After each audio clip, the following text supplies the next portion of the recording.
Hello, hello. It's time for Fishing Friends.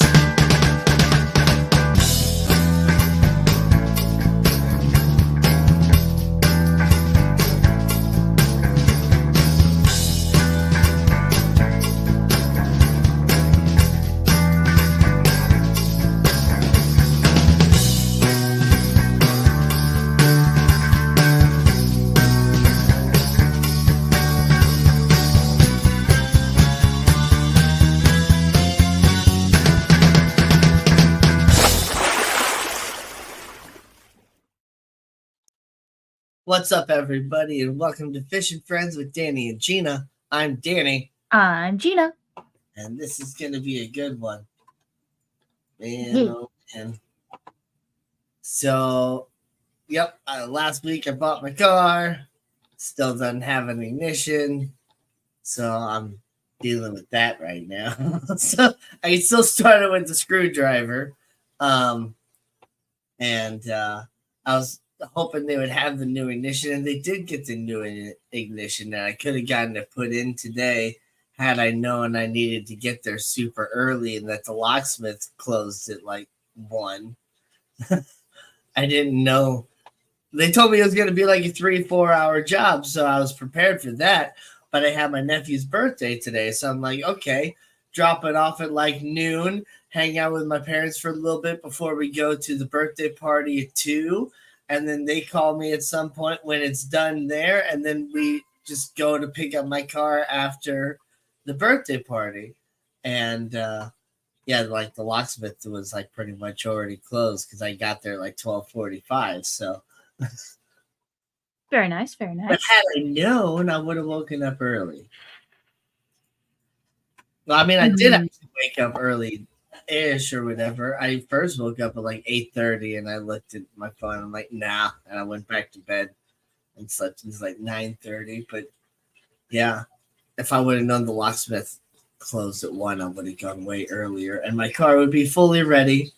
But I'm just gonna have to like switch cars with my dad or something on like Monday or Tuesday and have drop it off for me.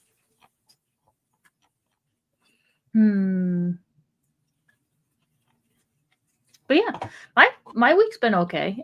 Just working. I was only at my home store like 2 days this week. I helped out. Yeah. I helped out at another store's inventory Tuesday night, and then, Sunday, Monday I was at my store. Tuesday night. No, I was off on Sunday. Oh my God, my days are just melding together. I was off on Sunday. Monday I worked at my store. Tuesday night at another store for inventory. Wednesday back at my store.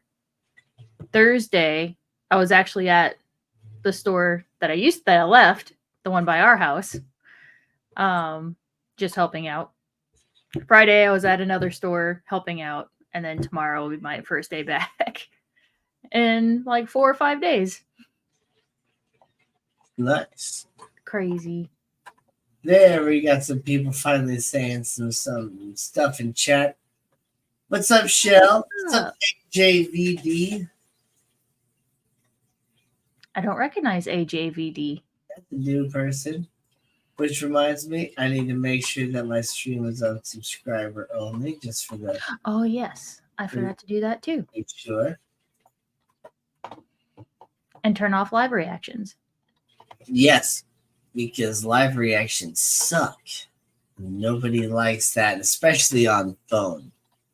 It's really bad on phone. Yeah, I know. It blocks that newest chat. Sabrina says hi. Oh, it must be a coworker of mine. Oh, it's Vic. Oh, my coworker. Well, now you have to subscribe in order to chat in my chat. But yeah, and then this morning I was off, or today I was off. And we took Riley, the larger black dog. We took her in to get her vaccinations, because she was overdue, and she can't go get groomed until she gets her rabies. So yeah. Yep. Got her rabies vaccine, her heartworm test, and then there's like an all-in-one flea and tick and heartworm preventative. It's expensive, but it's still cheaper than if you bought them separately. So yeah. She is all protected for the next year. Good. Yeah. Yeah, my cat is Tundra has like never been like vaccinated again or anything like that. Like I adopted her from PetSmart when she was like 3 to 4 months old, and she had like all of her needed shots except for like her final booster or something like that at the time.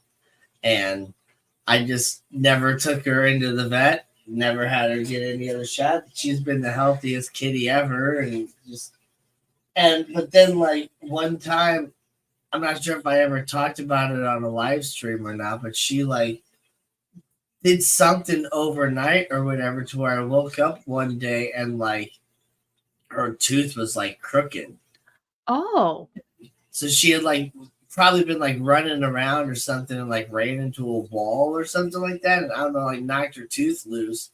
And she was kind of having a hard time eating, but she was still like able to eat and all that. And I called like, a couple different vets and asked them like what they could do. And they were all saying that, in order to even see her, they would have to like do all these different things and give her all these different shots and stuff like that to get her up to date. And I'm just like thinking to myself, like, she's already like halfway traumatized because of what she's going through. Like, I can't take her to a vet and have her just get stabbed 1,000 times with a bunch of needles. Like, right. That would just be horrible for her. So she ended up it took a little bit of time, but the tooth ended up eventually just falling out, and now she's just totally fine. She has 3 of her like canines, 1 on top and 2 on the bottom, and she's just fine, and she does just fine now. But yeah, it was just like I couldn't like take her to the vet and put her through that.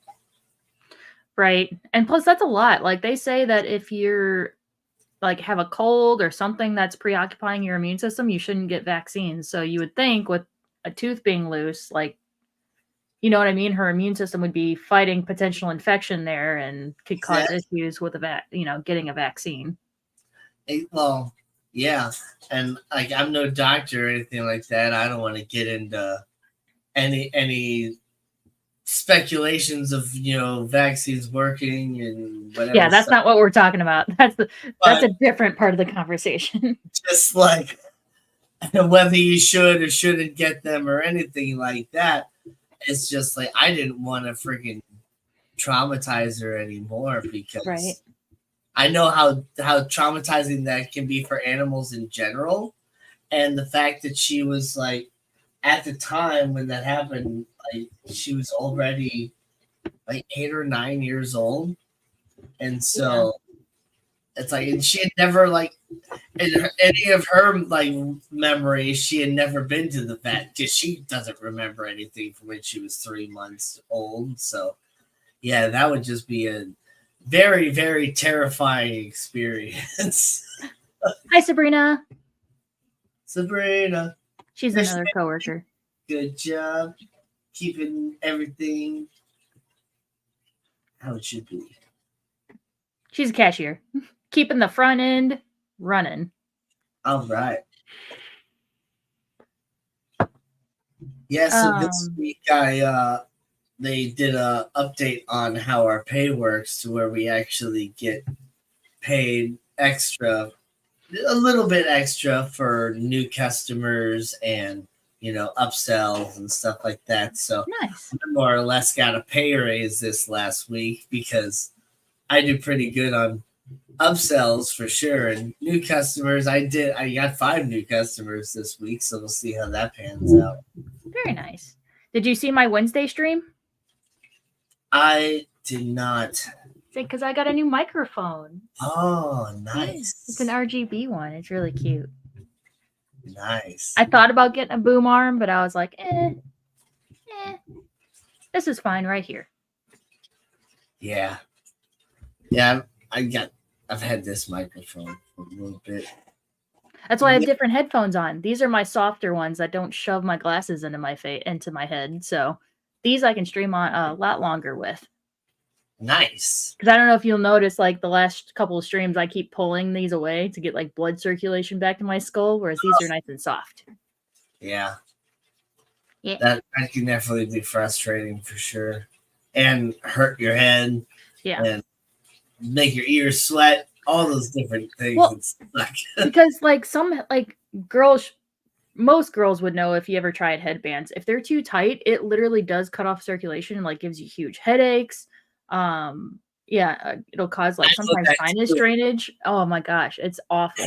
Bands, and then sometimes like I'm just kind of like OCD, and I hate the way like the flying hairs and stuff feel. So when I tie my hair back, like really really tight, and like if I wear my hair like that too long, like I just start to get a headache just from the constant pulling back of the claw clips are the worst. See, I don't mind claw clips. I actually have a really cute one. Nathan, if you're listening, bring in my snail claw clip.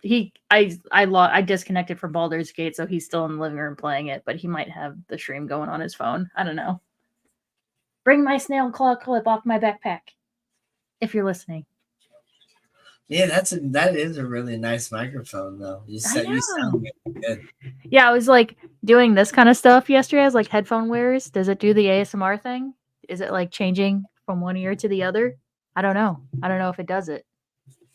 Oh, I don't know if mine does anything like that either. Probably not. I also have my phone actually set at an angle. Yeah. Oh, wait, it does? Like really? It does. Like you can hear a difference if I do this sort of thing. Yeah. That's really that's kind of cool. He did hear me. So yeah, here's my snail claw clip. Nice. It depends on the claw clip though. Usually I try to get ones that have like little rubber strips on the inside so it really grips and locks in. But yeah. I don't mind them too much. Pins also suck, if you have to wear like a lot of them. Do not drive with these in. I've seen TikToks of girls getting into car accidents, like getting rear-ended, and this ended up getting shoved into their skull and they have to go to the hospital. Do not drive with these in. That's all I'm going to say about that. Yes, it did. And fun fact today is 23 years since the Columbine High School shooting. Yep. Also, another fun fact, it's Hitler's birthday. And another fun fact, 420 is the stoner holiday, if for those of you that just don't know anything. Apparently, Pokemon was doing an event in Pokemon Go. So they do this thing called a community day where they'll highlight like one Pokemon where you can like there's a higher chance of getting the shiny version, and they'll get like special moves. Well, today's is Bellsprout. I don't know if you remember who Bellsprout is. No. It's a little like carnivorous plant, the little carnivorous plant Pokemon, part of the original. So it's like the leaf Pokemon, and the special move that it'll get is Magical Leaf. Oh, yep, that's the one I thought it was when you said Bellsprout. That's what I pictured. So yeah, Pokemon did a little acknowledgement special event for 420 today. And also when I was at my nephew's birthday party today, at some point, some of my nieces and nephews and their friends were out playing Pokemon and stuff. So yeah, they were probably trying to catch that one as well. Yeah, for the community event.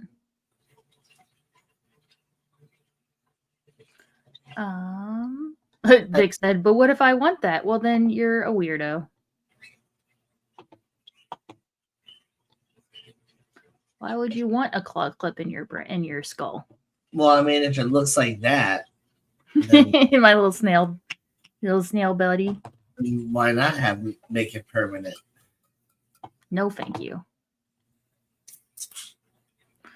But yeah.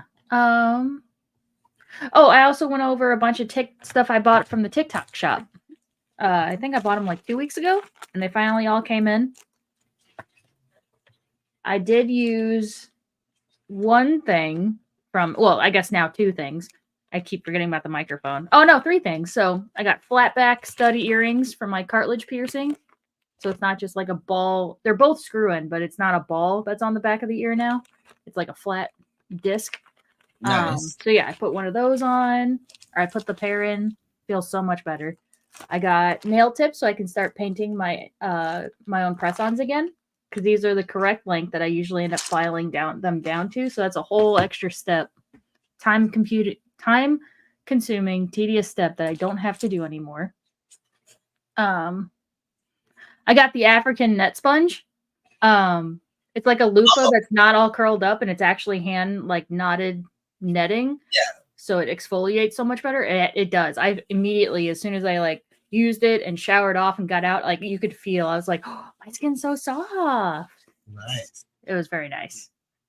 I also got a makeup cleaner. Like it's like the little spin, you know, like the coffee frother, like the handheld little coffee frother thing. Yeah, it's like that. Cleaners before. Yeah, so it's like that. So it's supposed to spin all the water off your brushes and help them dry faster. I haven't used it yet, but it's in the kitchen. I keep looking at it like I should clean my brushes. I should clean my brushes. Careful with it in the kitchen. You don't want to actually accidentally think it's the milk frother. Right. No, the box is on the, because I would do it in the kitchen because the sink's right there. So there's not enough counter space in my bathroom. Yeah. Don't forget to like the video and send out the notification to everybody that's sleeping on this stream.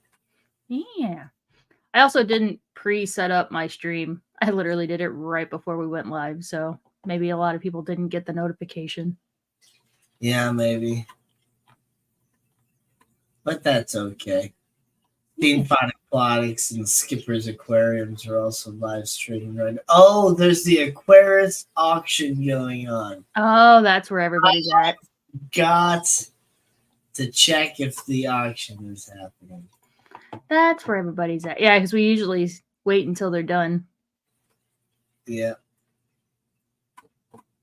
That is my mistake. Let's see. Let's see, what are they on now? Looks like Kenny E is up right now. Yeah. Okay, so they're near the end, actually, if Kenny E's up. So that's good. Okay. We'll just keep streaming, not a problem. Well, of course, we're going to keep streaming anyway. We already started, but yeah, it's not going to be an issue. More people should be joining us in the next half hour or so because that stream shouldn't be too much longer.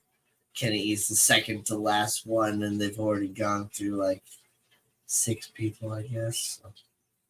Yeah, I don't know which thing they just auctioned.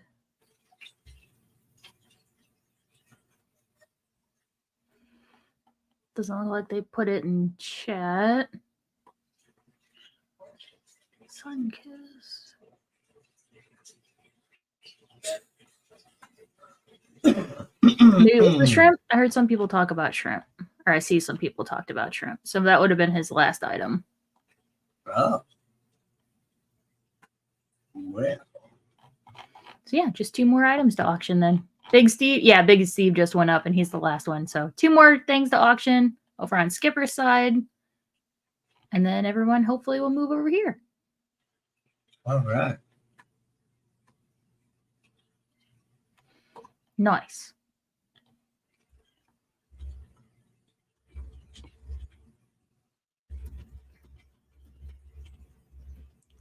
It's okay, Shell. It happens.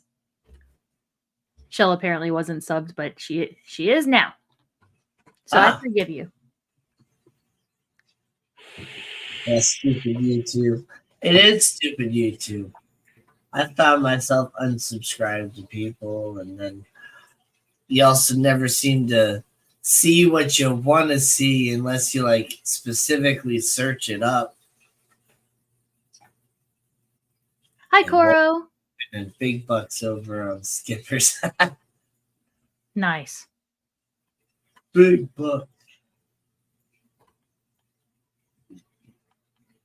Yeah. Wait a minute. Vic, are you at work right now? Vic, are you supposed to be working?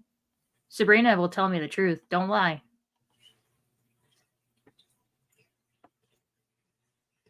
I mean, maybe that's why they're not chatting. Maybe.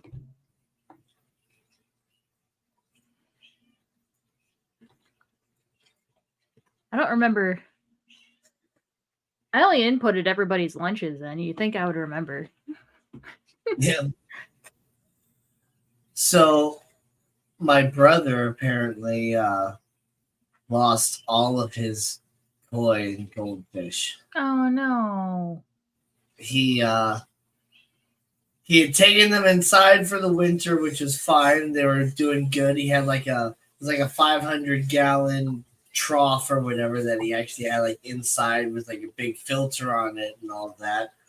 But he had turned the filter off to do like a cleaning on it and do a water change, and forgot to turn the filter back on. And then like a day later or whatever, like turn the filter back on, or like the next day, turn the filter back on, and yeah, ended up losing all of them. And he had some koi that were this big or whatever, Oh jeez. several $100 fish. And when it comes to value of the fish as they were, like we're talking thousands of dollars in fish that he lost. And Not to mention the year, however many years they were. Jeez. yeah, Probably at least 4 or 5-year-old fish. That sucks. yep. Yeah, but he had taken them inside because his pool pond ended up like springing a leak. The liner was kind of going out, so he was going to have to replace the liner on that.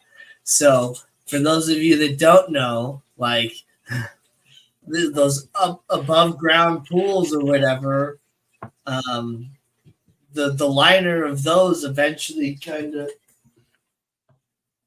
Sorry, I thought I heard a weird sound, and I don't know what it was. I'll find out later. Anyway, shit. What were we The talking pool liners, they Yeah, go pool bad. liners, they do eventually go bad. Yeah. And so one thing you can do with like pool liners, pond liners, any of that sort of stuff, it's the UV of the sun that just kind of eventually corrodes them and makes them kind of dry rot, and then they get holes in them. And so yeah, he had all of his fish inside to replace the liner on the pool. And yep. So now he has to basically start all over just like I do. Mm. But I have a big old hole in the ground now, and yeah, you definitely gave me a good idea to go to a thrift store to buy a whole bunch of cheap towels there. Because I think towels is a really good idea to just kind of line the whole thing with before I put the actual pond liner on top, just to add an extra barrier between any like roots or whatever and the pond liner, and then add some cushion and all that stuff too. And then something you can do to make your liners last longer is to actually make sure you truly scape your ponds and all that stuff. Cover everything with rocks and sand and all that, but to prevent the UV from going directly onto the pond liner, and it can last a whole lot longer. Hi, Nano. Hopefully I can make mine last the entire rest of the time that I'm in this house, to where I don't have to worry about replacing the liner at all. Right. But I did finally get my title for my old car in. I had to order a duplicate title for that, so I got that in, and I got that signed over to the junkyard and all that. So now I'm just waiting to hear from the insurance company on their final offer for my car and accept the check and all that. And hopefully all the images and everything are clear and they don't freaking lowball me on this engine that I got replaced, because it definitely had less than 10,000 miles on that engine. And the junkyard is gonna friggin' sell that for like $3,500 or whatever when they freaking auction it off or sell it for parts or whatever else they're gonna do. So I'm, from their original price, what they were gonna pay me, I'm expecting at least $2,500 more if and I'm not like accepting anything less because I know how much like those engines cost. Right. So Nano Aquarium God, what's up? Hi. We both got off in it. Oh, Yeah. okay. And you guys are texting and driving. Well, Sabrina's probably already home. Yeah. Not everybody works 45 minutes away from where they live. Vic actually lives further. She lives over in Illinois. Oh, okay. Yeah. She likes to try to race me on the way home. Nice.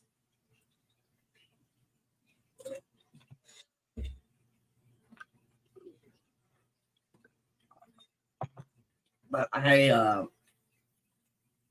didn't have as many vacation days saved up quite as much as I thought. So I'm not going to be taking the entire last week of April, first week of May off. I'm going to work the Monday and Tuesday, and I'll just have Wednesday, Thursday, Friday off with the addition of Saturday and Sunday. And hopefully it doesn't rain the entire time. Right? Didn't that happen last time? Yep, so that I can actually get this pond and everything like finished.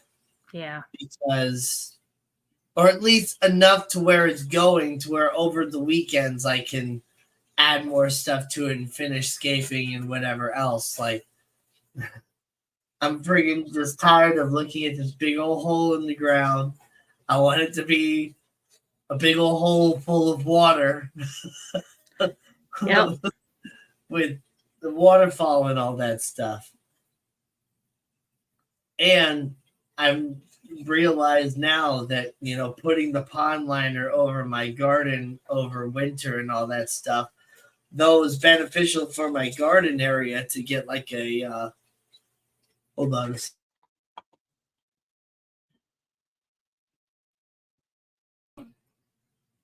It was beneficial for my garden to get like a good reset and have everything like die off and just the soil be like bare for this year. I the whole thing about not letting your pond liner get direct UV and all that stuff. I'm just like, oh man, that was probably really dumb to just leave it just sitting out like that. Oh yeah. I mean, it'll probably be okay, but if worse comes to worse, I might just go out and buy a second liner anyway, just to put 2 liners on there. Just in case. Just in case. Might Sabrina as well. says, yeah, Sabrina says just about but I'm voice texting. Okay. Hope you're at least taking progress pictures of on that pond. I am. I haven't taken any pictures recently, but I also haven't done anything recently.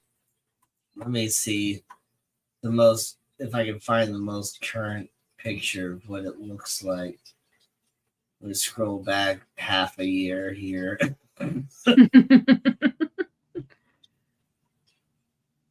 Okay, here we go. So it's a little sunny, so there's a glare, but this is what I got right now. There's a couple more mushrooms over in this area because I bought 2 more sets, so there's 6 mushrooms there. And then there's just this big old hole. It's about 4 foot deep in the middle. This area is about 1.5 foot deep. This area is like 2.5 foot deep or so. And then there's like this different ledge right here. I'm gonna work the waterfall, try to have it like start like right here. So I'm gonna have to like hide the tube in some of this dirt, dig like a really, really thin trench through there, and completely redo this. I think I might just buy a new basin if I can't, because I think trying to break it off from this rock and all that spray foam and stuff that I used in the previous pond setup to make this waterfall, I think it's just gonna break anyway. So I'm hoping I get that insurance check pretty soon. That way I'm not sitting here like thinking like how am I gonna like get all this right now, and then I can just buy all the stuff that I need and So finish this. you keep talking about buying a nice big piece of wood. Where are you going to put this mythical piece of wood when you find it? Well, I was trying to like maybe just kind of put it in the middle. This is wider across than it looks. It is like I want to say probably 6 foot across, if not a little bit more. And I do want to put like a big piece of wood in the middle. My original idea was to kind of make like a bridge to go across, but I'm also kind of thinking that might be a bad idea because that might encourage critters to like try to sit there on top of that piece of wood and catch my fish. So, but we shall see. I don't know. I just kind of I want to escape some of it out, and I'm gonna kind of bank it out a little bit more before I put the liner in. But this is where I'm currently sitting at. Yeah, the irises and stuff in where the waterfall is gonna be, they're like little miniature irises. They look really good, and I've added some other plants there. The elderberry and the gooseberry bush that were there in the background, right behind the pond too. Those are much bigger and nicer looking now. I should take a picture of it right now, but I mean it's already dark outside. But like I'm really excited for how it's going to be in the end. It's going to hopefully, well, I'm going to say roughly hold probably about 1,100 gallons of water. And yeah, I'm really excited because I've been like working on this for a long time and digging out that pond. Gosh, I have a live stream where I was just doing nothing but digging and almost made myself pass out a couple times while I was digging and just kept going. And I remember that. Because just using the live stream or whatever just kept me motivated to like keep going. Because otherwise, I had just been like, "All right, I'm tired. I'm done. Let me do more later." But I was just like, "Keep going. Just keep digging. Just keep digging." Yeah. I like that it's like a moon shape, like a moon crescent moon shape. Moon pond. It's kind of like a kidney shape. Moon pond. If you look at it from like the top. Oh, okay. It's kind of like a kidney shape where it's like a little bit bigger on the top and a little bit smaller, but it's got like the two kind of like curved sections. Eggplant pond. Yeah. Yeah. And the waterfall is going to kind of come down. I wanted to come down, hit one section, split apart, and like come down in two different sections is the goal. We'll see if I can accomplish all of that. But let me go ahead, scroll down and pull that back up again because you guys can see the mouse when I do that, which is nice. Oh, here. Let me kind of show it from a different angle too.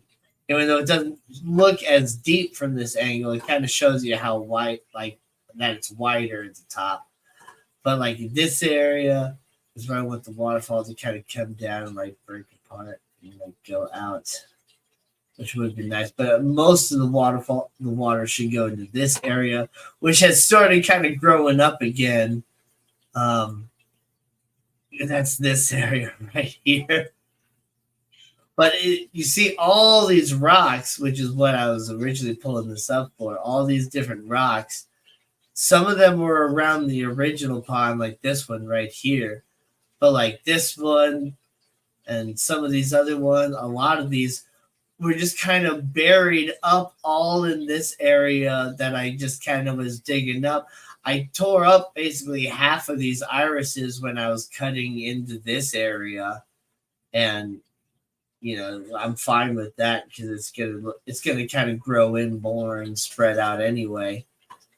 But yeah, it's gonna be sweet. And I think I have enough rocks to not only go all the way around the pond, but use some of these to incorporate into the waterfall as well.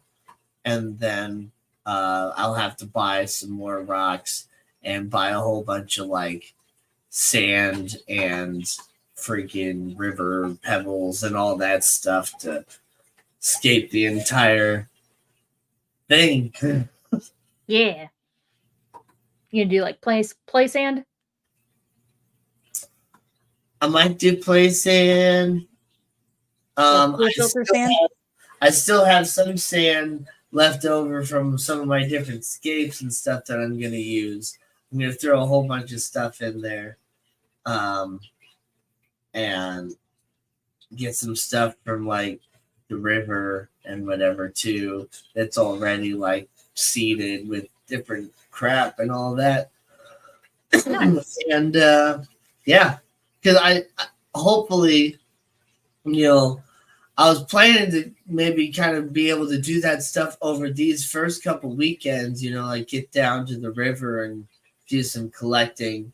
But I haven't really been able to do that because I've been like really focused on getting everything situated with my car and other stuff too. And then after with my car today, I had, my nephew's birthday party that I went to. And then now I have the live stream. So tomorrow I might get the chance to go down to the river and collect some stuff. We shall see. Nice.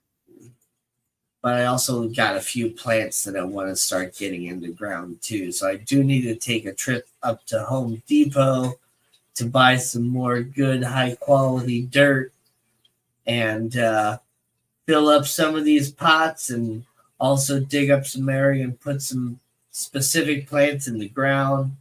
Like I want my tomatoes in the ground versus in a pot because the cage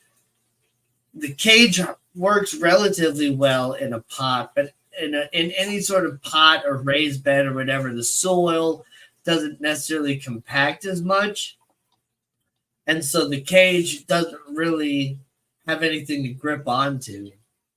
It's great for plant growth because the roots can just grow super easy and you get this huge, really nice plant. But yeah, the cage itself has nothing to like really hold it in place. So the squirrels and all that stuff just kept knocking it over. And it was just really frustrating growing it out of one of those like 8-gallon like cloth pot things. So this year my tomatoes are going in the ground. I have a purple Cherokee tomato is what I have, and then I don't remember what it was called. I gotta look it up again. But one of my customers, which is also now my insurance agent, I had my stuff switched over to her because she works with State Farm. But they have this tomato variety that she's gonna give me a starter plant because she has so many of them. And Hi, Island. A picture of what they were. I found a good picture on my phone earlier. Oh, yeah, that might be what it's called, but I don't know what. She's got a bunch of heirloom tomatoes, but they're these types that kind of have like a purple top and a yellow bottom when they're ripe. Cute. Like these. I don't know if they're purpura Ritz or whatever those were called. But yeah, I want to get those because those look like they'd probably make a good salsa or something. And I could use that. Because, yep, I want to make a whole bunch of like tomato sauce this year. Make like my own meat sauce or whatever and can it. And make some salsa and can it and all that stuff. So that'd be fun. Island Aquatics is here. What's up, Island? Mm.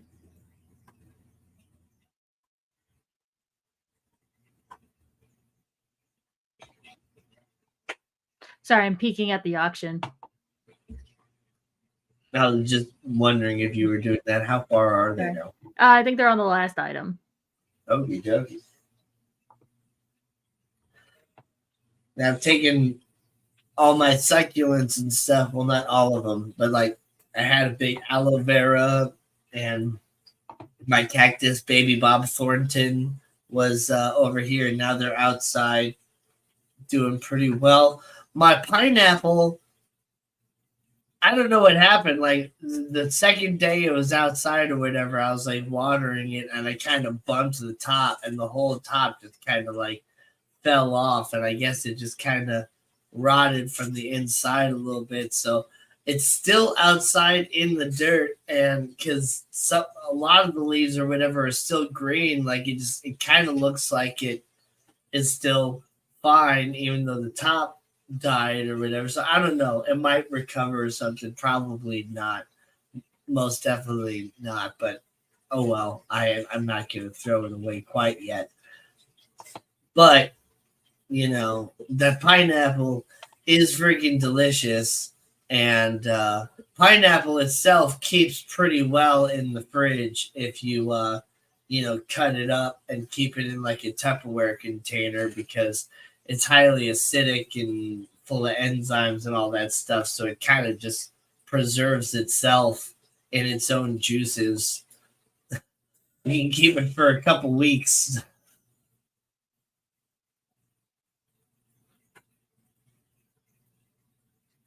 Nice.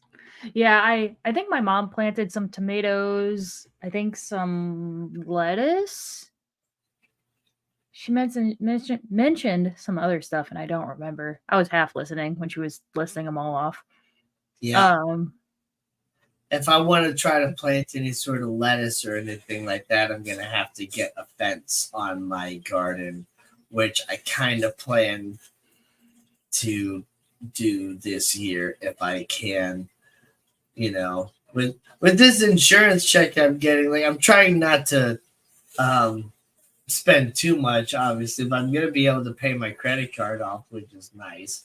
So I don't want to put myself right back into the same situation, but I can spend a little bit of money and get myself some I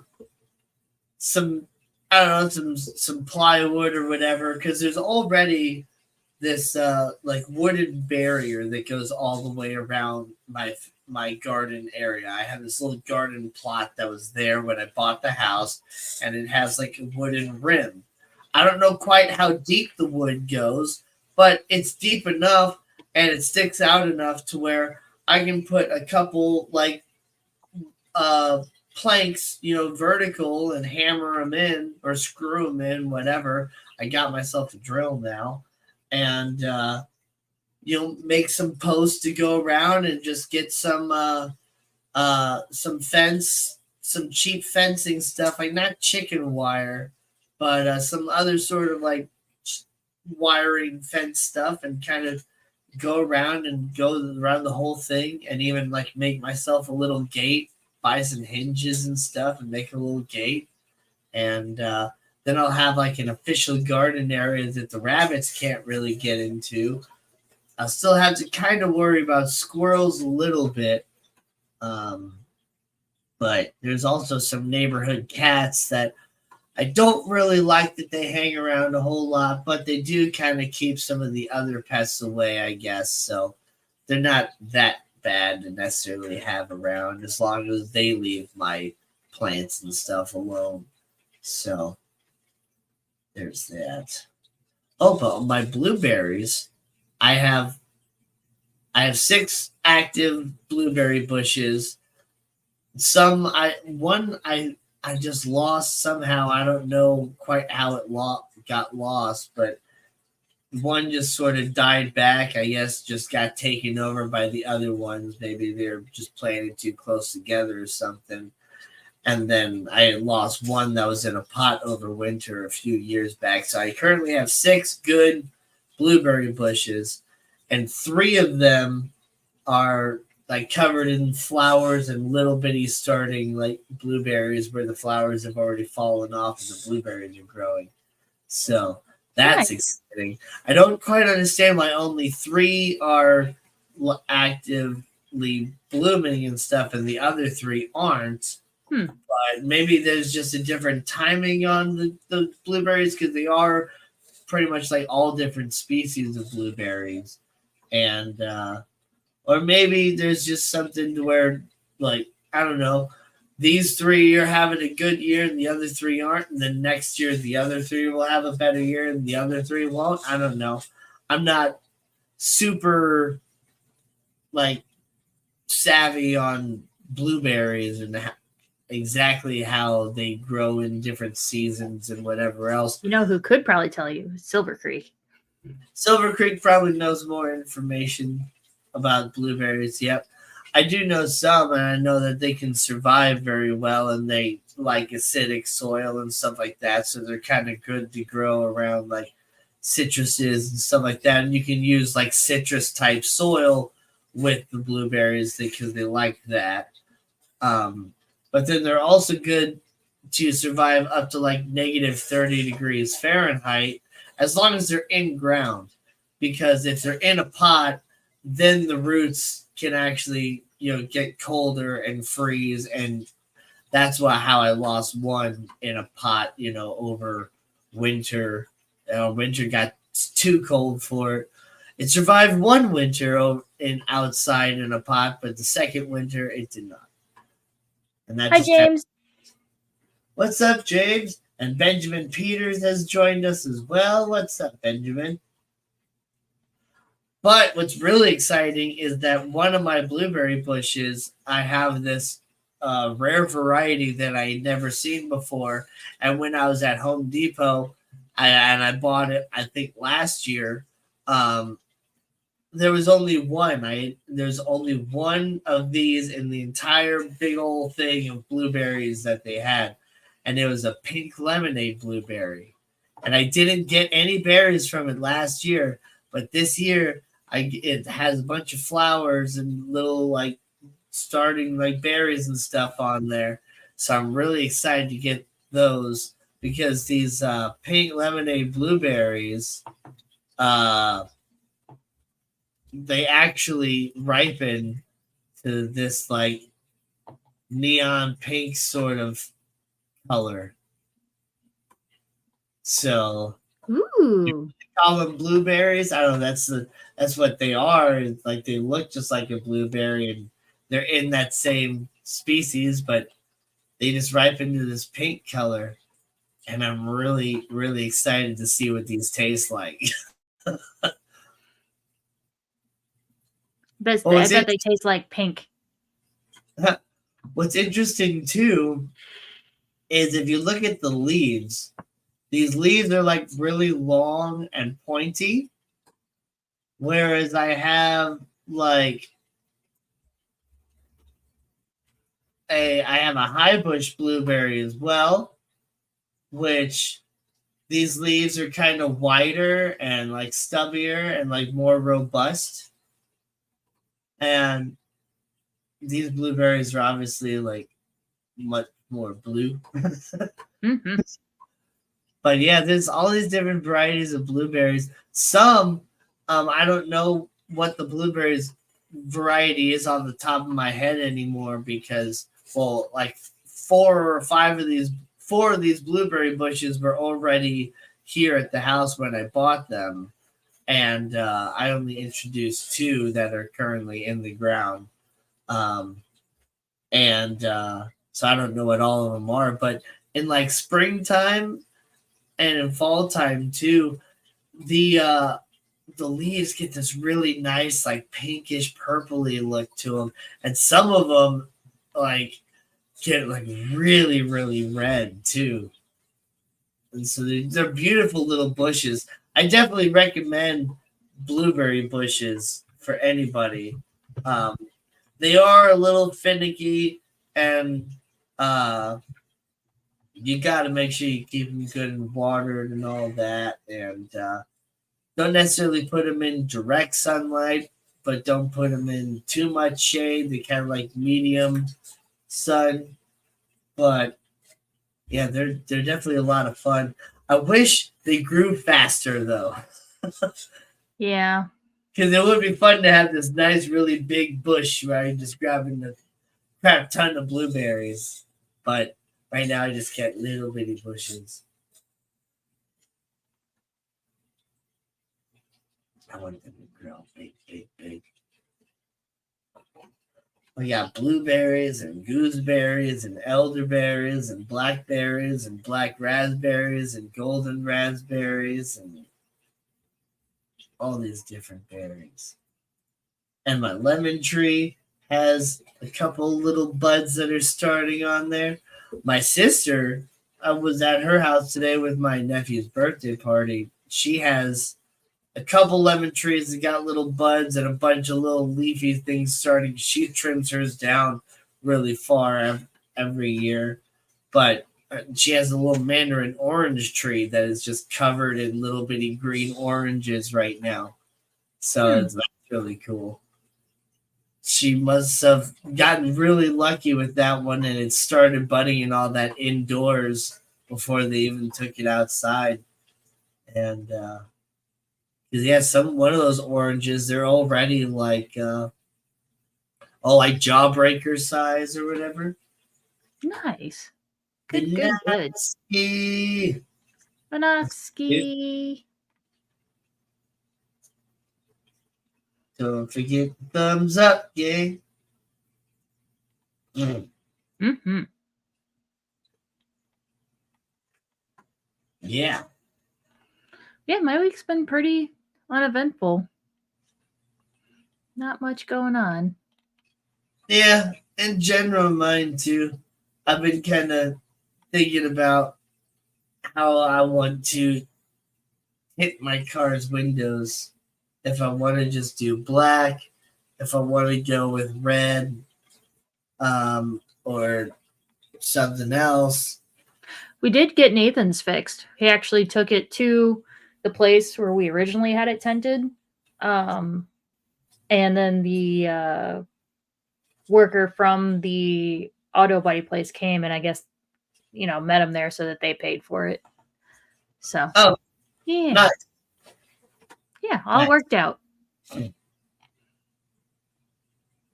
there's a place I looked up in Florissant that I cannot remember exactly what it was called, but I just looked up window tinting and it was like tinting place. So I was like, okay, cool. I might check that place out. Let's see what they do. But yeah, there's just with my car the way it is, the most of the glass on top of the roof is already tinted a little bit. It's just the back glass kind of has that like semi tinting where it kind of has like the black stripes that kind of go halfway down. So, but then the rest of the car is just not tinted at all. So, whenever I do get the car tinted, they're either going to have to, they're probably going to have to strip all that tinting off and redo it. But there's just one panel of glass in the middle where it's like it's not the sunroof portion that lifts up and goes back, and it's not like the back panel of glass that you can easily like tint from the inside. It's like in between, and I'm pretty sure only from the inside of the car, when the sunroof is all the way open, you can see about halfway through that panel. You can see through like a half section, and the back half is just like in the frame of the car where like the roll bar is. And so I don't know if they'll be able to properly tint that window without just taking the whole panel of glass off. Yeah. I'm sure they know. I'm sure they know. I'm sure they know some way to do it or whatever, but I'm just wondering if I will be able to have them like do it at all. And if they can't do that, well, then I might just have them, tint the top black and then do the windows red. But I don't know if I would like that or not. And I might just do the whole thing Right. black. I don't know. It's, yeah. I mean, I have to talk to them and see if they can even do that. Right. Yeah. Oh, do you have any plans coming up? Well, this Monday is the karaoke finals at Urban Jeans. Oh. Doing the contest that I've been in. So I'll be doing that. Won't be going to karaoke tomorrow night. So I don't like blow my voice out or anything like that. Right. Makes sense. Legacy, what's up, dude? What's up, Melvin? Uncle Austin, what's up? Mike, hello, hello. So I decided what song I'm gonna do because when I was reading what all the critics said, they pretty much all were saying that it sounded good, all that stuff. It was a good song choice and everything, but I just kind of stood there and I was boring to look at. They didn't say to look at, but that's what I was getting the vibes like. Sounded great, boring to look at. So, and that's kind of the general vibe I've gotten with a lot of different karaoke contests that I've been in, because it's like I'm not there to sit there and perform and go crazy or whatever. I'm there to sing a song. Like, it's karaoke. I'm not. I didn't write the song. I'm not having a rock concert right now. I'm singing a song for karaoke, and that doesn't win karaoke contests. And that's why I've never won a karaoke contest, because I don't sit there and dance around and have a crazy old time up there on stage. But I'm going to try to push myself to do that on Monday, because I've been on stage before and I've been in a band and I have performed in a like that before. And obviously you guys have seen my parody videos and stuff. Like, I can visually perform, I can do that. I just don't do that when I do karaoke, and I just feel kind of awkward doing that most of the time when I'm sitting there singing karaoke, because I'm singing karaoke. So yeah, time to take out the mini skirt, right? So I'm gonna do freaking Dance Macabre by Ghost, because I've done that song a couple times recently, and I'd also done it in the past, and I've gotten really good reactions. It's kind of an upbeat song that has a good kind of melody to it that is, universally likable. There's not like any sort of like screaming and stuff in there, which, that's not. I got through the first round by screaming or whatever, doing Holy Diver by Killswitch Engage, but this time I kind of want to show a little bit of a different side of my voice. And this one is just like, it's kind of fun or whatever, and I feel like I can kind of move around and interact with the audience a little bit more. And hopefully, this being like the finals, there's actually more people there as well, because I was there the very first round of the tryouts. There wasn't a lot of people there, and it was just like, and I was the very first person to go up too. So it's just like, okay, so I gotta get the party pumping. Right. And yeah. But I tied for second, so still cool. We shall see if I can pull it off, because then I go to like the Missouri finals And then there's like the United States finals, I guess, and they'll like fly you wherever you need to go and pay for your hotel room and all that too, which is pretty sweet. So, yeah. Yeah, that would be pretty sweet.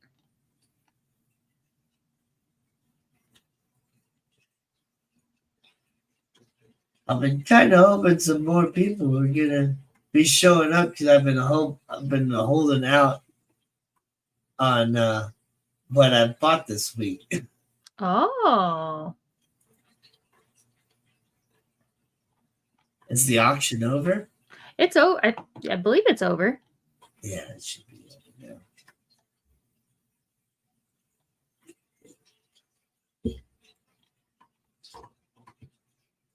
Well, I don't think I bought anything else besides what I got in the TikTok shop. Oh,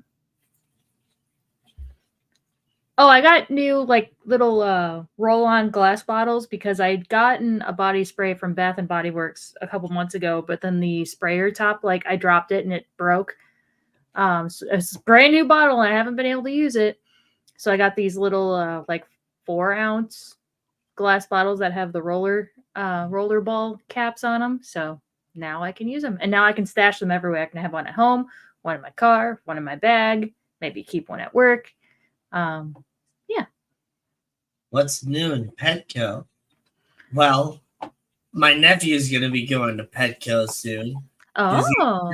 Birthday, he got a Petco gift card, he got a PetSmart gift card, and I'm like, hey, where's the Pet Supplies Plus gift card? And my sister's like, we go there to get the dogs groomed. I'm like, okay, fine. There you go. Because he wants to get a hamster. And so he got one of the hamster cages that's got a couple different levels in there. My brother also gave him some tubing, but it's not a cage that is able to accept tubing. So my sister's going to try to finagle it somehow or whatever, I guess, to incorporate the tubing. But I also just put a little earwig in there. And I kind of mentioned it a little bit to my sister and to my brother who was there. Like, have you guys seen the natural habitats for hamsters? And they're like, what? What are you talking about? Oh, I'm like, oh, it's really cool. Like with dirt where like the hamster can burrow and you grow like grass and stuff. There's people with videos where you can see the hamster like digging and pulling up grass and roots and munching on it.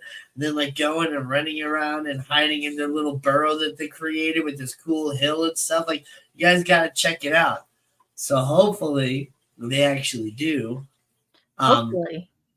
And freaking kind of check that out and can maybe start doing a little bit more of a natural thing, because my sister especially, she's all about like they're homesteaders more or less, and you got the big old garden with chickens and turkeys and all that different stuff. So if they see that you can keep hamsters in like a big terrarium more or less, like they might actually try to start doing it that way, because like it's much better for them than putting them in this like cage with tubes and bedding and all that stuff. Right. Like if you can put them in actual dirt where they can burrow, and you have springtails in there to eat their poop and their pee and anything that starts rotting in there, and you just grow grasses, and you can also just grow your own stuff and throw in carrots and beets and whatever else you want in there. But mainly you just want to grow little patches of microgreens, let them grow to a certain amount, and then just put the patch of microgreens in there and let your hamster go nuts. And there's some really cool videos out there, like in the YouTube realm, of these like natural habitats for hamsters, and they're so cool. Super neato. But I guess we should get into the stuff that I bought this week. So here we go.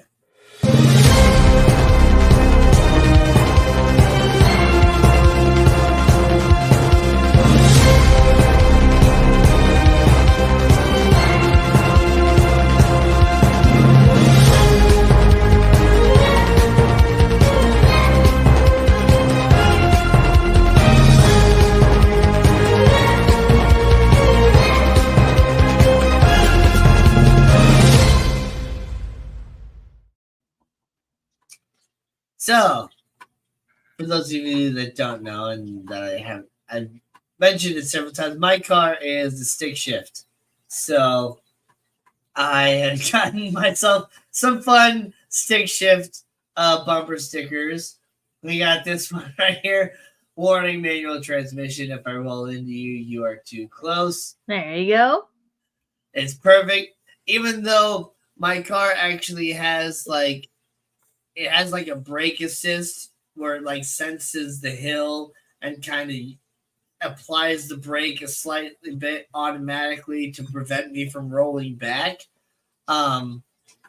It's just an additional warning because like on a big hill, it's kind of a little bit more difficult to go in a manual car and you risk stalling a lot more. So I just want people to be more aware. And then let's see if I can find. Oh yes, I also ordered this one. It's it's right here. You can't see it because what was funny is I ordered it in red versus white, but because of the camera or whatever, let me double check the view. Yeah, because of the camera, there we go. You just like can't see it because of this like film that's over it. Now there we go. What? Back to bright again. I haven't put that one on the car yet because I haven't figured out exactly where I want to put it. But yes, I wanted to make sure I have a couple of these different stickers on the car so that people know not to break into it because it's equipped with an anti-theft device. Mm-hmm. I got to get this one too. I think I'm probably going to put this one on one side of the car and put that one on the other side of the car. Right. Yeah. Even though I have a 6-speed.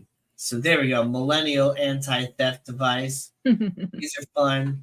I like all these, learning to drive stick shift. But yeah, it was my my nephew's car that I was driving before I got my rental car that had this bumper sticker on it. The vehicle has a stick shift.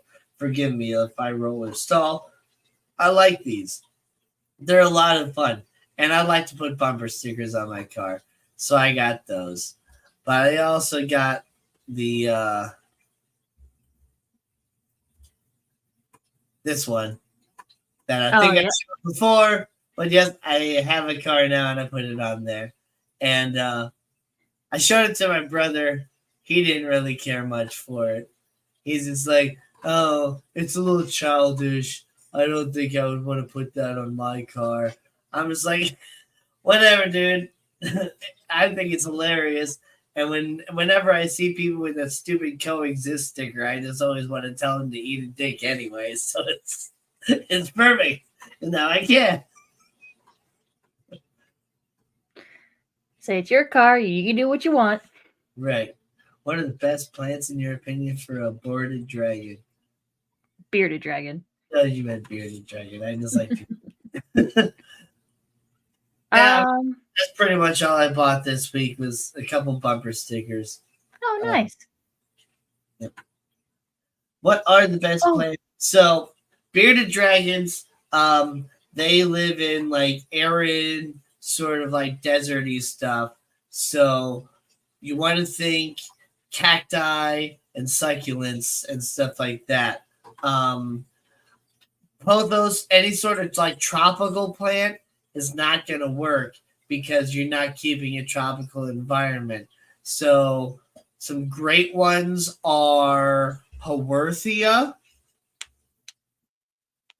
You also have to keep in mind the UV output in those lamps. So you need something that's going to withstand highlighting. Right. So if highlighting, heat, and sandy well draining soil is what you want. And so there's these Haworthias. I had one like this. That one's really nice. There's a reticulata. Don't worry about the spikes. Your animal is smarter than you think, and it's not going to impale itself on a plant. Trust me. Um, there's different ones. There's lots of different varieties of Haworthias. These are great. You can also do all different varieties of aloe. There's this lace aloe, which is similar to the Haworthia. There's larger aloes. I wouldn't necessarily recommend getting aloe vera because even though you can start with a little one like that, it eventually gets freaking huge. Like the one I have in a pot right now is like this. So unless you have a really big one or a big terrarium, I wouldn't necessarily get that. You can do the spiral aloe. That gets relatively large eventually, though, too. There's this type of star aloe hybrid. There's lots of different types of aloe out there as well. But you have to think of like succulents and cacti, stuff like that, stuff that would be growing in the desert because that's where bearded dragons are actually from. And you would want to get arid springtails, not tropical springtails. There is a difference. And I need to get some of these from my son. He just learned how to drive. Oh, yeah. The bumper stickers are great, aren't they? I don't. There's so many different succulents out there that I don't know all their different names.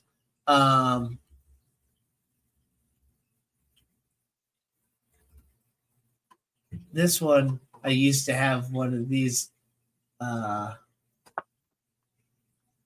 Yeah. Echeveria peacocki and peacock echeveria. These are really, really pretty. You get really nice flowers like these. But these are a little bit more tricky and harder to care for. I wouldn't necessarily recommend, ordering rare hybrids of succulents online like I did sort of in the past. But in general, the more basic ones, like the ones that you kind of find like this, that you find at like Home Depot and stuff, these would be all right. And in fact, the soil and stuff that they kind of keep them in at Home Depot isn't even really the best soil for these guys. And you shouldn't really keep them indoors in the way that they do it. The Home Depots around here, at least. But any of those little cacti at Home Depot, sort of, or cacti and succulents that you find at Home Depot should grow pretty fine in that sort of environment if you do it right. And you don't have to make these sort of crazy clusters like they do here, but they are, kind of pretty looking. But so many different types, little jade plants and stuff. Yeah. Yeah. Petco also sells these. Yeah. But Petco too. But you have to make sure that you get them fresh because a lot of people don't realize how to take care of them properly, so they end up dying really quick. So exactly. And Petco, it just doesn't have the right setup at all to properly care for the succulents and things like that. But they do sell them. Like you'll find them on a little stand sometimes in the middle of the walkway. Yeah, usually over by the reptiles. Some Venus flytraps and stuff like that too. You can also try to find some of your more specialized stores. We have this really awesome store here around St. Louis area called Tropical World Pets that not only do they have some like 300 awesome fish tanks full of so many different varieties of fish, but they have like an in-house bearded dragon breeding project. One of the workers there also like breeds leopard geckos and stuff. They have so many different things. and so many different like plants and stuff to choose from air plants to succulents to tropical plants and bog plants. And they sell like full terrarium setups already with the animal and everything ready to go. They sell just the animals themselves. They sell everything you need to build your own terrarium. Really, really awesome place that is both focused on fish and reptiles and any other thing you can keep in a terrarium, like tarantulas and stuff like that too. Really, really awesome store. Not everybody is blessed to have a place like that, but I'm sure there's somewhere around where you can find, stuff kind of like that. If you don't, oh, well, I don't know, maybe not. You might not be able to find something like that, but I hope you can. Just kind of look it up. Look up a couple different random mom and pop shops. Look up reptiles, because I know we're mainly focused on fish and all that stuff, but there's some crazy reptile people out there too. Like I think there's some place in I think it's in Illinois called like what is it, the rainbow iguana or Tie-dye iguana. tie-dye iguana. Yeah. Yep. Which is just a completely reptile focused store of insanity. And Art of Aquaria in STL. I personally have not. My brother's been there a couple times, and one of my old coworkers at Pet Supplies Plus used to tell me about it a lot. But I mean, I personally I don't like to.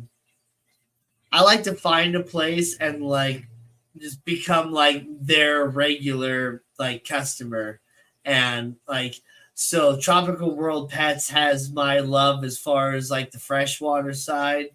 And well, Gina's no longer working at Marine Solutions, so I guess I'm gonna have to find a new saltwater place to go to or something. But or maybe I can keep going out to Marine Solutions. I don't know, but we shall see. But I haven't been there. I heard it's really nice and they have a lot of different things. I think Biz went there and did a video.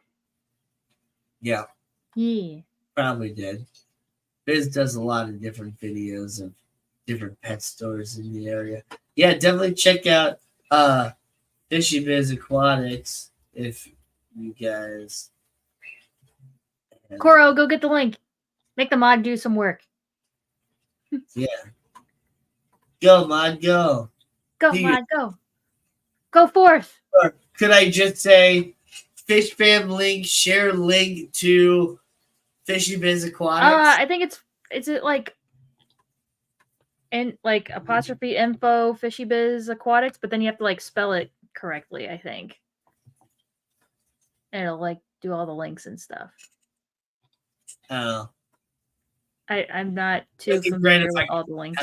You're like Alexa. Right. Alexa, share link to Fishy Biz Aquatics. Anybody have Alexa? Did I fuck it up? Did I make it something? Oops. That's not my search bar. That's my search bar.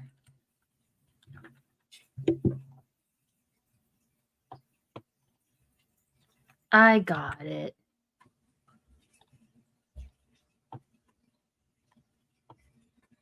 By the time you get it shared, they're gonna find it and get it typed out and shared too. I got it.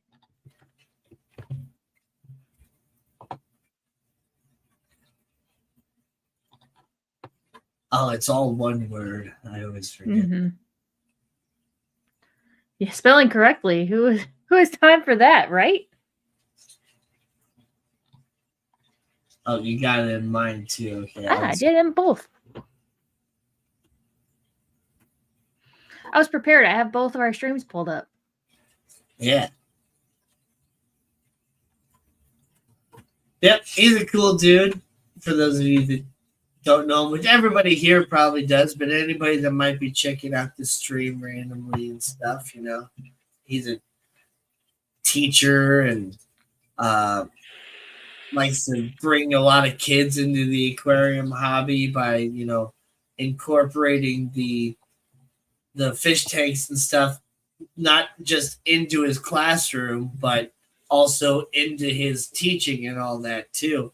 He was teaching biology for a while, and then last year he had started, or this year that's coming, he had started in an ecology class, his very own class, where he was more or less making his own curriculum and teaching the ecology of a fish tank, um, and studying natural habitats and all that. But they ended up having to like fire a teacher or lost a teacher, and he some stuff going around and all the different money cuts and all that too, to where he had to go back to teaching biology. But he still incorporates the fish tanks as much as he can, and he's inspired a lot of other teachers to want to have fish tanks in their classrooms as well, because they see how much the kids enjoy it, and they enjoy it. But what's funny, and he's brought it up several times, is that the kids pay more attention on how to properly take care of a fish tank than the teachers do, to where it's the teachers that are actually causing issues and overfeeding fish and like using like soap or whatever, and like making all these stupid mistakes, versus the kids, because the kids are actually paying attention. Kids are ratting the other teachers out. Exactly. So he's been having some problems and stuff with some different teachers that just they think they know what they're doing, and they're just doing a whole bunch of stuff that is like bad, and we've all been there. Any beginning fish keeper, like, what do? Like, you get a whole bunch of plastic plants, and you get a filter, and you're pulling that thing out like every month because it looks a little dirty, and you're like scrubbing the tank and everything, and you're constantly trying to like sterilize everything. Gosh, back in the day, we used to like take all the gravel and the fish and everything out of the tank once a year, scrub everything down and bleach it and put everything back. Mm-hmm. Wonder why all of our fish died. Right. Or somehow the fish didn't die and they survived.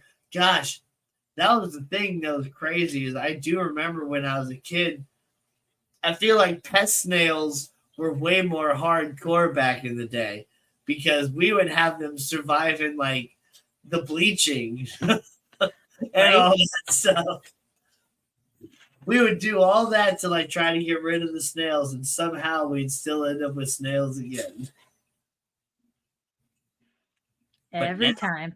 Now I love snails, and I have these blue ram's horn snails that I'm just loving.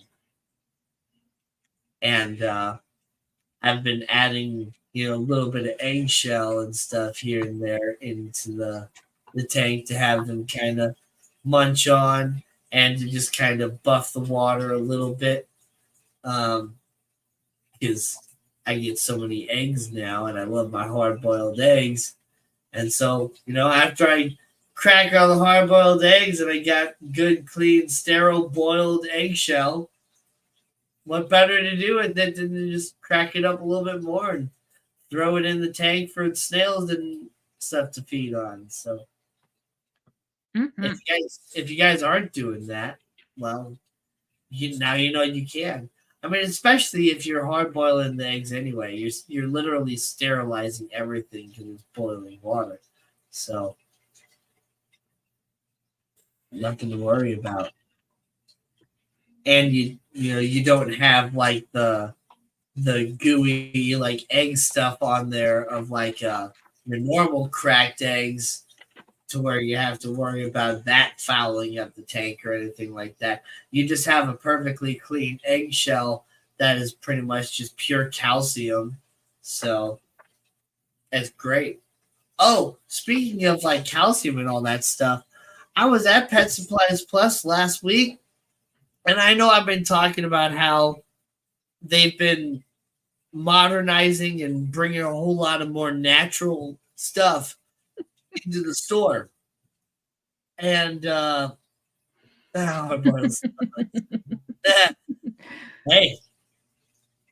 I wonder if that'd be any good. I don't know. Oh, the eggs are leathery. I don't know. But so yeah, they've been bringing all this more natural stuff into the store, which is awesome. And it's at first it started with like the fish. You know, they had plants in the store, and they had those even when I was working there. And then we started getting like some plants for the reptiles. And then after that, like all of a sudden, they're selling little packs of springtails and isopods.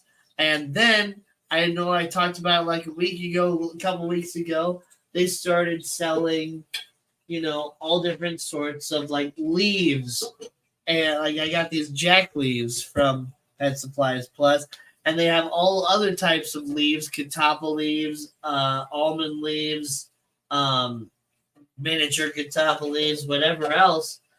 And they also have like different pods and stuff that you can put in your terrariums, or you can, sink them if you want to, like lotus pods and stuff like that. And now, just this last week, when I was there on Monday or Tuesday to get crickets for my tarantula and my gecko, I saw that they now have actual natural cuttlefish bone. Oh, Hurts. huh. It's at you when you look at it, it's like that is actual cuttle bone. And so I'm starting to get like really excited about what else they're going to start bringing. Like, are they going to have like more like natural wood, like sticks and perches and stuff to start adding into cages and different things like that? Like, what else are they going to bring? And so I don't know. It's really cool because I never actually seen that. Because every other time it's like this artificial stuff that just like turns into powder and breaks apart like that. But I feel like actual cuttle bone would be like truly beneficial for the birds. So I'm gonna have to this Monday. I'm gonna buy some and see, what the cockatiels and my parakeet think about it. Yeah, that'd be cool. Yeah. Yeah, Petco's starting to get more botanicals too. Now it's Petco brand.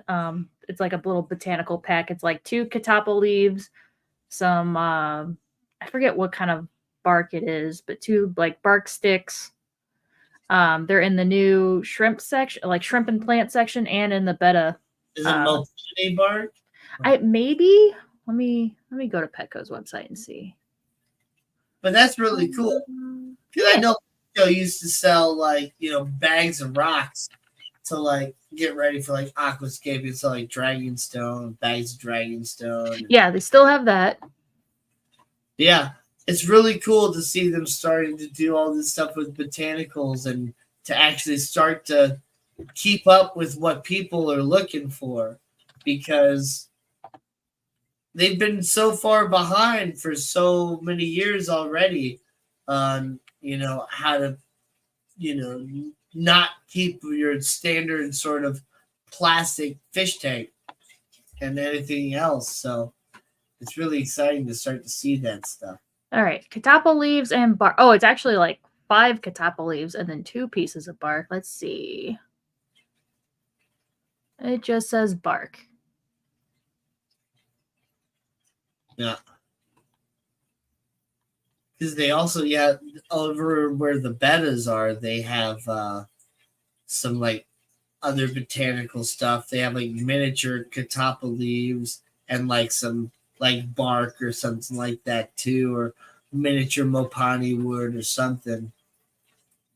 I don't like that it doesn't say what type of bark, though. Yeah. I wish it did. But it's nice to see that stuff nonetheless. And that's where I got that cool terrarium, this vertical terrarium for my tarantula. So there's the bark. Hmm. Don't know if you can tell from looking at it, but nope. But yeah. 5 catappa leaves and 2 pieces of bark. Nice. Maybe it's catappa bark. Maybe. Catappa leaves and bark. Yeah.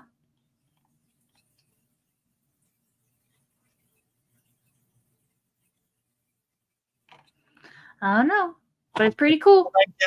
Scroll back down to the description. Yeah, leaf and bark. Yeah, it just says catappa leaves and bark. So I would assume that's catappa bark.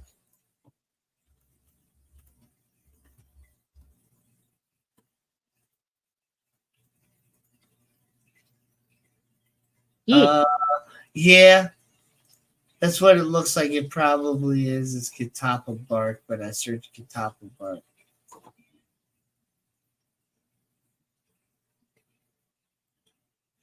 Yeah.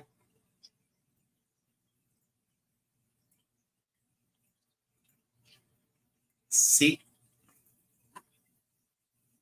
Oh yeah, that is what that looks like. Yep. So there you go. Now we know. We figured it out together. And knowledge is half the battle.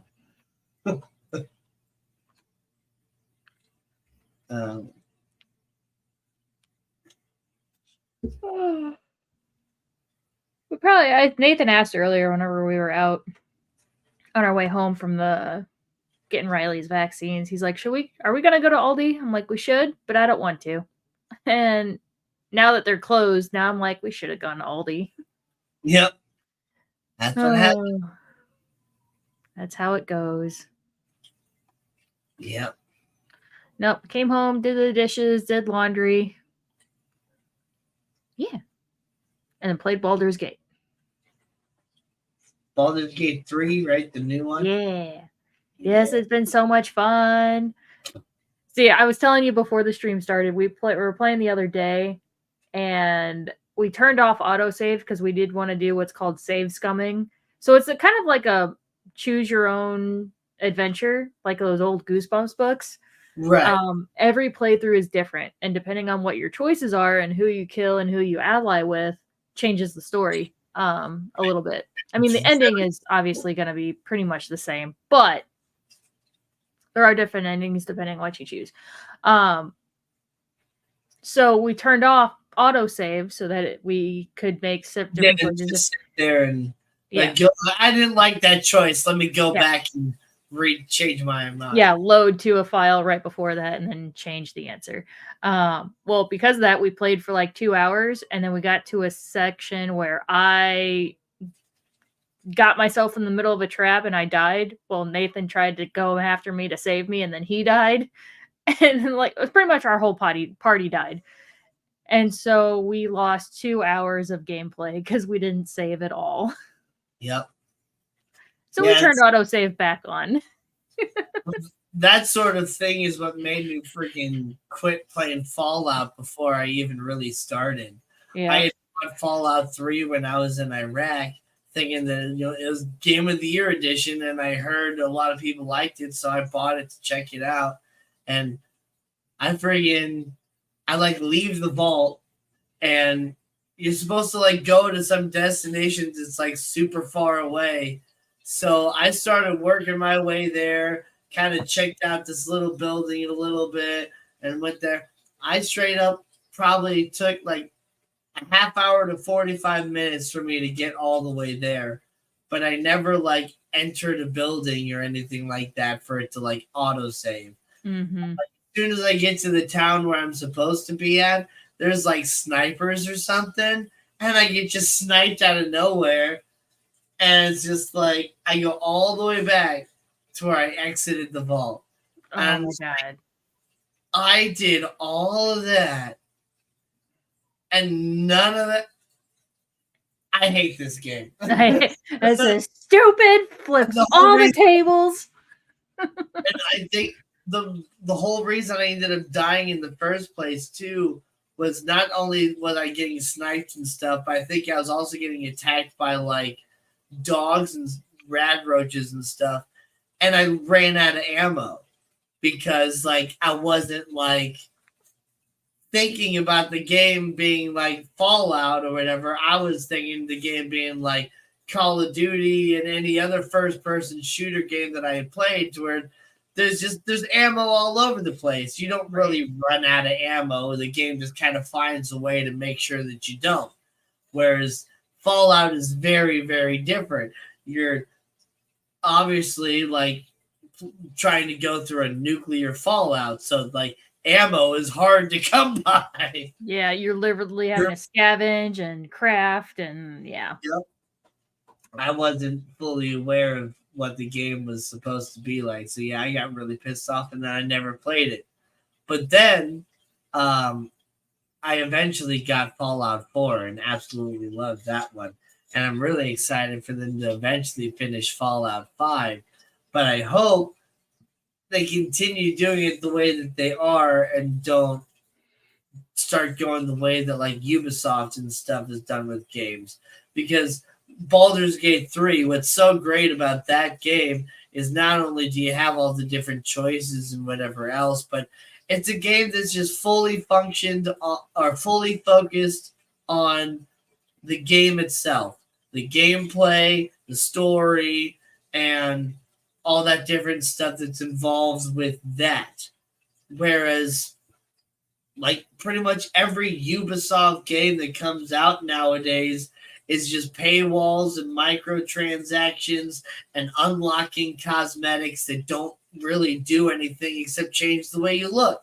Yep. So, like, games have just become so stupid nowadays to where like this game Skull and Bones, I'm so mad I wasted $100 on that game and way too late to get my money back on it now. I'm glad my friend like decided, oh, I have to pay for a subscription of Xbox Live Core or Xbox Game Pass Core to be able to even play this game. Well, I'm not going to do that. Let me get my money back. He got his money back. I didn't.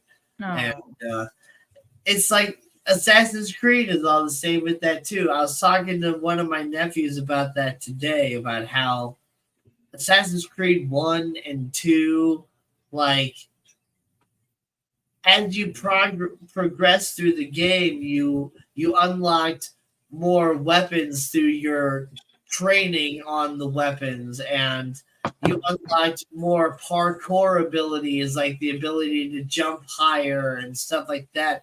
You unlocked more skills and things like that. Whereas now, all you do is unlock a whole bunch of costumes and stuff that don't really change any part of the game. It's just all cosmetic stuff, and you want to just wants to get you in microtransactions to unlock special currencies to unlock this costume so that you can wear the costume of the guy from the original Assassin's Creed or whatever. Like the costume, you used to have your outfit. You were Altair and you had your outfit. And as you got like the ability to learn about throwing knives, all of a sudden you had a pouch. And the pouch, you could get a bigger pouch that would hold more throwing knives. And you could get a special like chest piece that would like hold more throwing knives there. And that's how your costume progressed through the game. As you got more weapons and more skills and more things, your costume just got more and more badass. Whereas now it's just like buy this one and change the color of that one, and it doesn't actually do anything. There is a little cosmetic stuff in Baldur's Gate, so you can actually, if you like the perks of one armor but don't like how it looked and you prefer the looks of another, you can actually merge them. so that Well, you get the right, perks of and then you have dyes, so you can actually dye the armor a little bit. and that is different than like I don't know. I'm fine with that, but there's also like it literally says at the beginning of Baldur's Gate that we're not having any transactions. There's no money or anything like that involved in this game. You have the entire game unlocked from the time you buy it, and that's how it should be. Yep.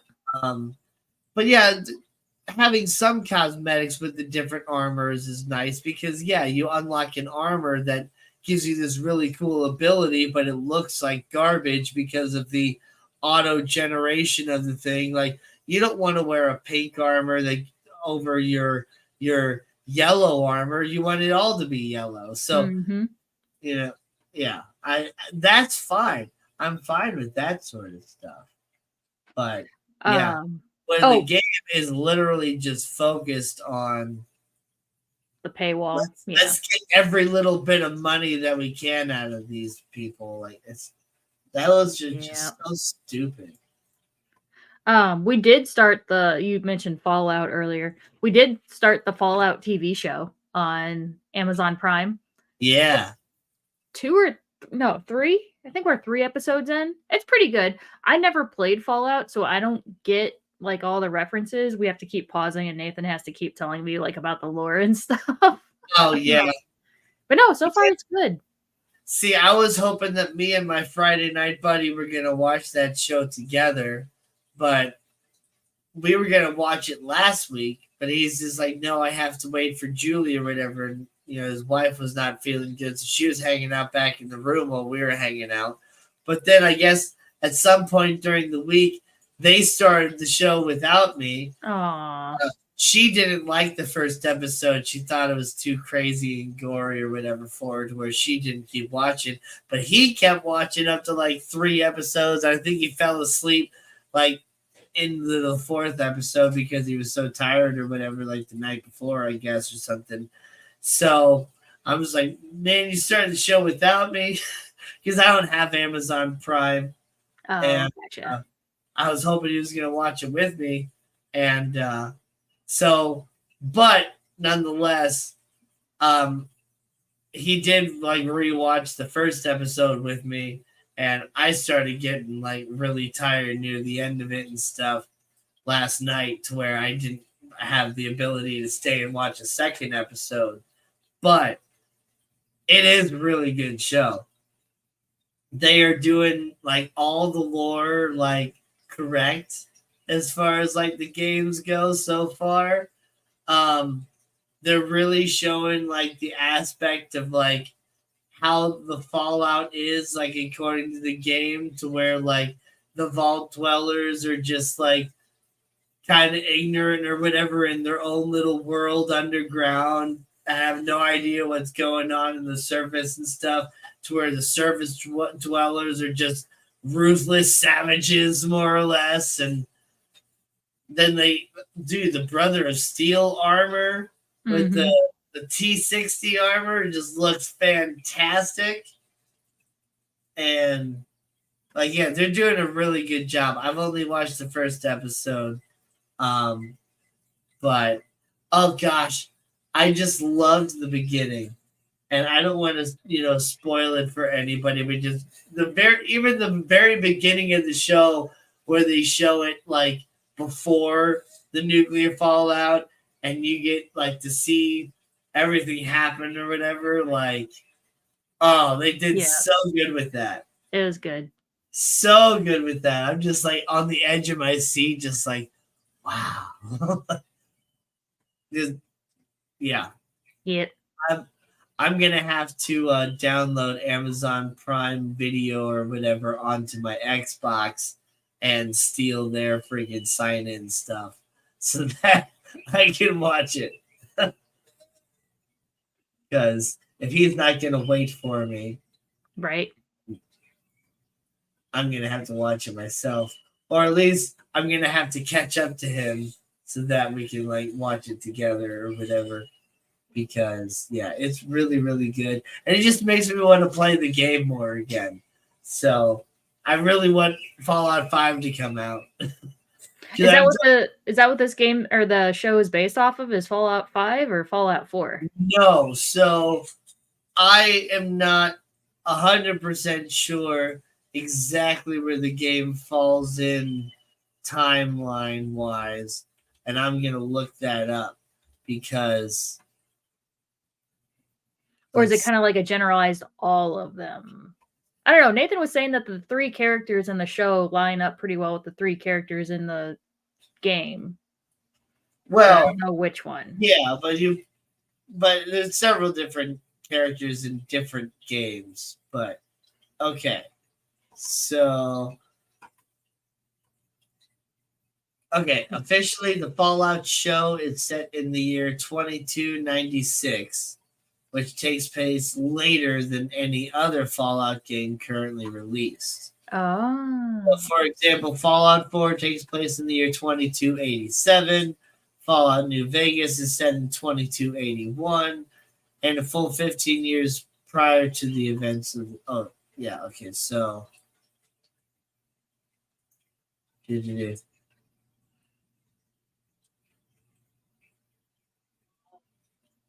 Okay, so I don't know.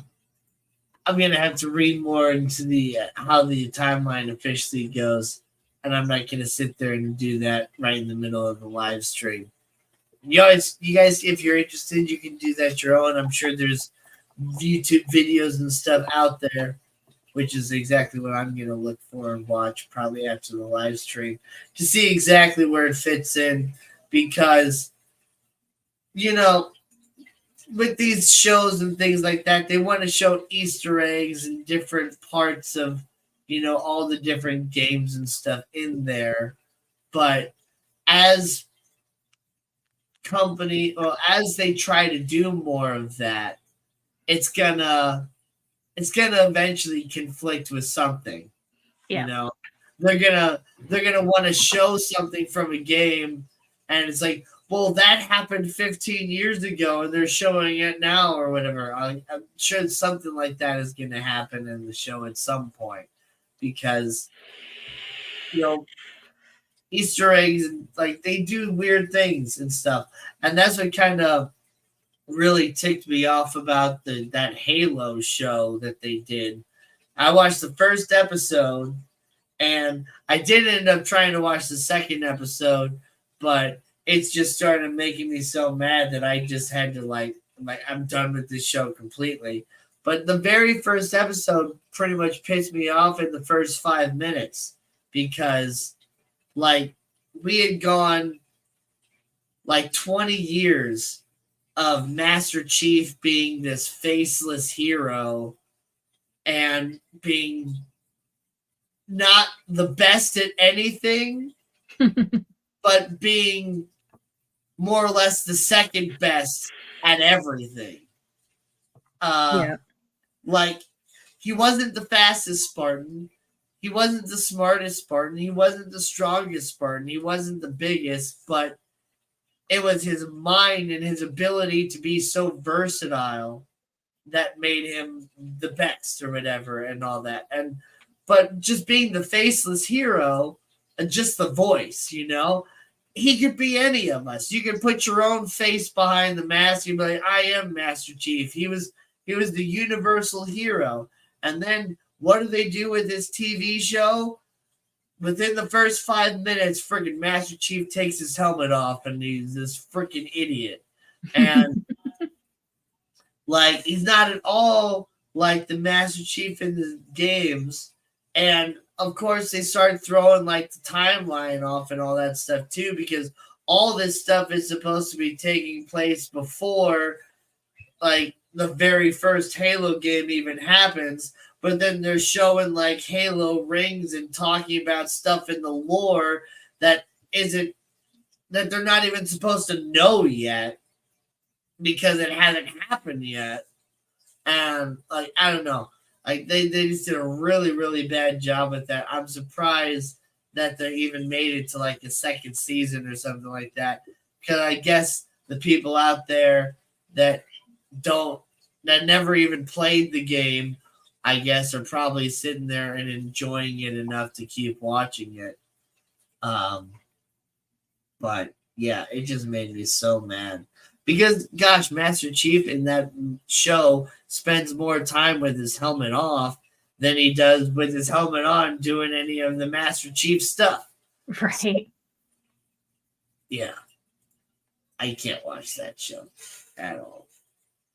And it makes me mad too because that game was such a big part of my childhood and all that stuff. Like that was that game was like the reason I bought an Xbox. That was like when I graduated 8th grade, I used all that money from my 8th grade graduation and my birthday and Christmas to like buy an Xbox and buy a Halo and buy a second controller so that my brother could play with me. And like that was it. Like I was hooked. Like and pretty much every system that I've bought since then, I've always stuck with Xbox because Halo was the game that I wanted to play.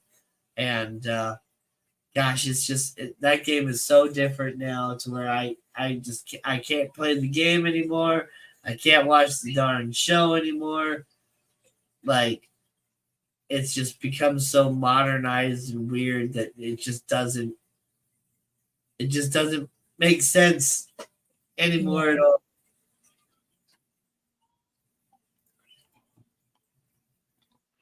I never even watched the show, and I didn't really play Halo too much, so I can't really talk on it. Yeah, it's just like I like the story behind Halo and the lore and everything was just so good and so well done, and like there's all these books like I don't read. Like I just don't. It's so frustrating for me to sit down and like look at words and read a book. Like it's just I just can't do it.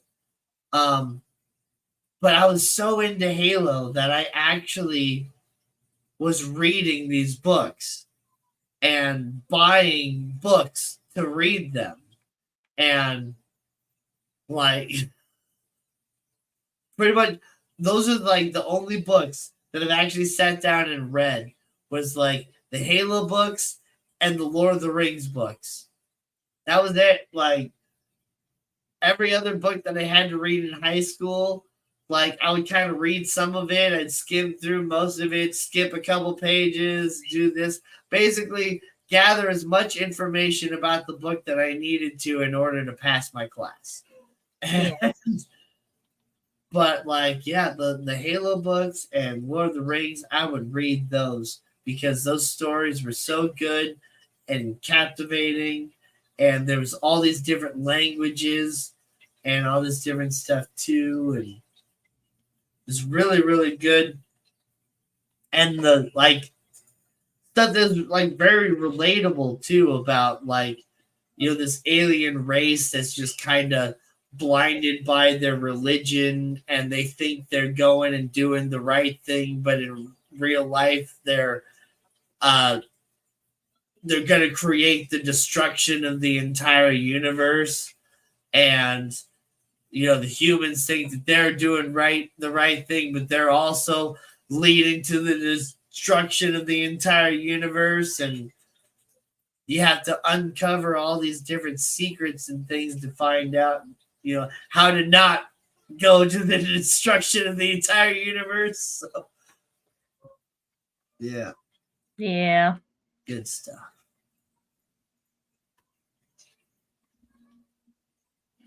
Fun stuff. Yeah.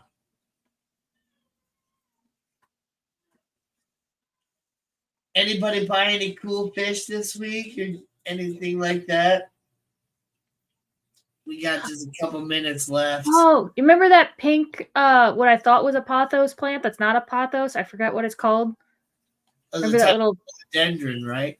Yeah, I think so. My mom killed it. She decided to put it in a pot and it died. And I was really upset because my Petco didn't have those. Well, I went to the one that I left and they still had a couple, so I got another one. Yes. Not gonna let my mom touch it. Nice. The one near us had a couple of them. Yeah. Let me go grab it because it has the name on it. I'll be right back. Yeah. Oops. Stop cam. There we go. Das Doom 1.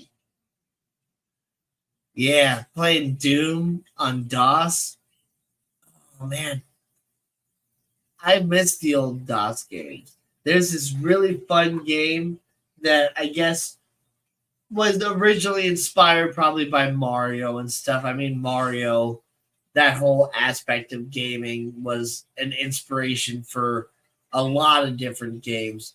But it was called Cosmo or something along those lines. But I remember you were a little alien called Cosmo where you had like this crazy red hair and you had plunger hands and you had to like climb around and do all this different stuff. That is gorgeous. I know. So it is a Magris. Emigris. Yeah. Thank you. Let me type it in chat. It's a French word. Let's see. I'm gonna put the scientific name in. Emigres. Right? Amagris. Yeah. Oh, AMA.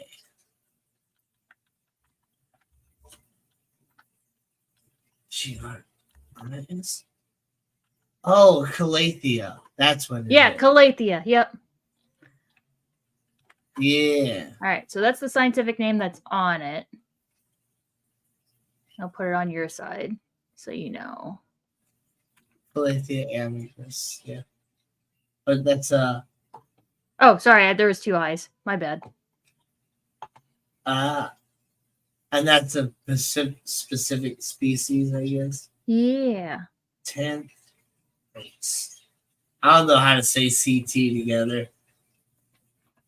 But yeah, so I was really excited.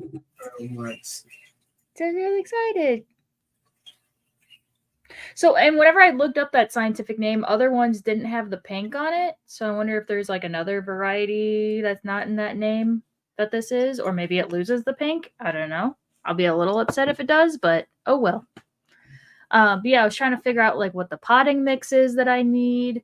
What kind of sun? Apparently, it needs indirect sunlight, which I think was one of the problems, and also like decent humidity. Which is probably why they want you to keep it in this little jar, which I'm not going to do. But maybe I'll have to get like one of those like little terrarium lantern things. Yeah. Huh. Every time I search that exact name that you typed in, I get the like zebra type. Right, that's what I mean. There wasn't any that popped up that were pink. Yeah. This is what I get when I search it. Right, yeah. Which is very pretty. But yeah, that's not pink.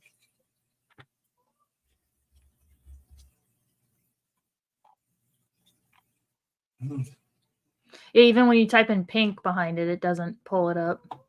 Oh, here we go. Oh, there we go. Yeah. Yeah. Yeah. I just to pink Calathea. Yeah, I'm excited. I got it back.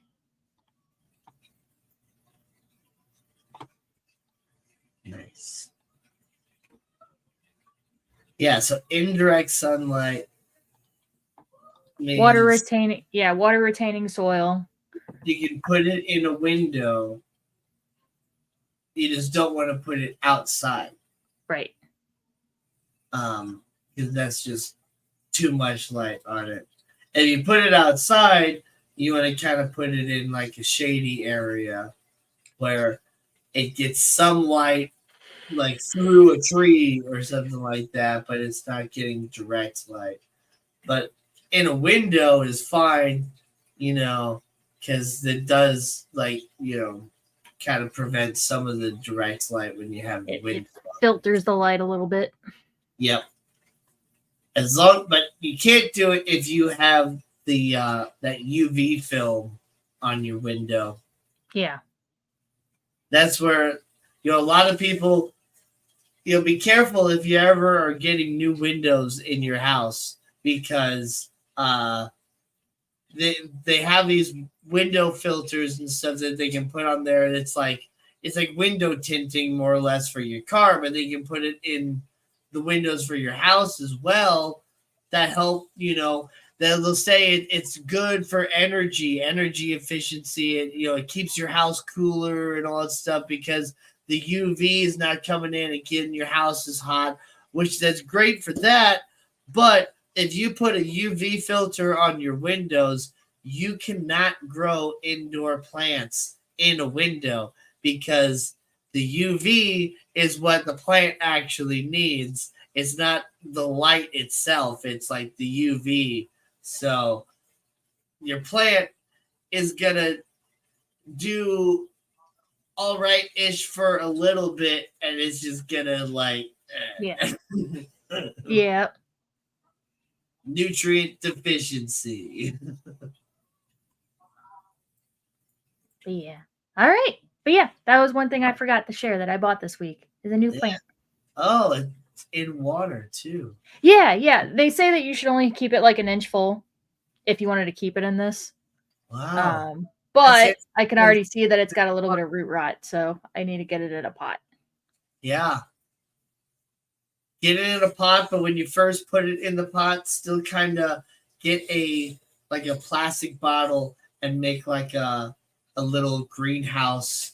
Yeah. Oh, I could just do that. That's true. Yeah. Do that when you're first transitioning it. Yeah. Because it's going from water to that.